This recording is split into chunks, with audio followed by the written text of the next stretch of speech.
A woman walked into her dining room to find her husband frantically spraying air freshener. He glared at her, pointing a finger at her father, who was sitting quietly in the corner, clutching a worn-out hat.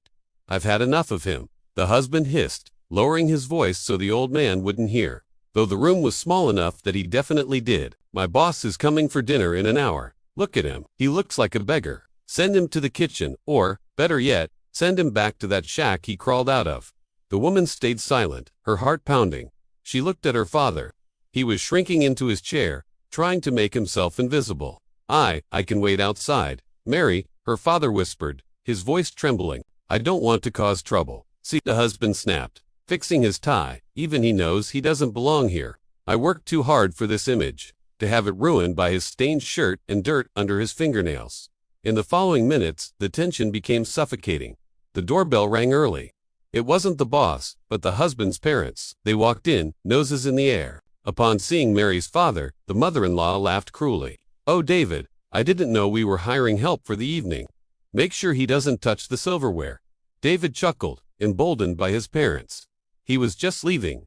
Mom, Mary was just explaining that he's an embarrassment to our success."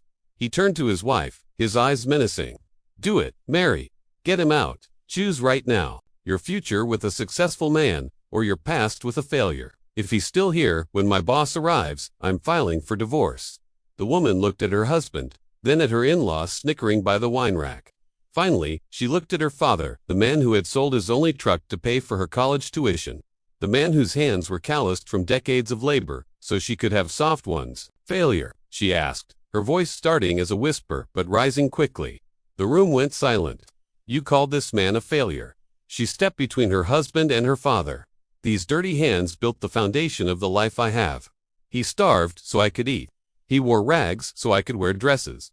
She turned to her husband, tears vanishing, replaced by cold fury. "You have inherited wealth. David, you haven't earned a single thing in your life. You think money makes you a king. It just makes you a rich fool with a poor heart." David's face turned pale. "Mary, stop it. You're being hysterical. I'm done," she said, pulling the diamond ring off her finger. It hit the marble table with a loud clatter. "This house, this car, this image. You can keep it all. I'd rather live in a shack with a man of honor than in a mansion with a coward who bullies the elderly."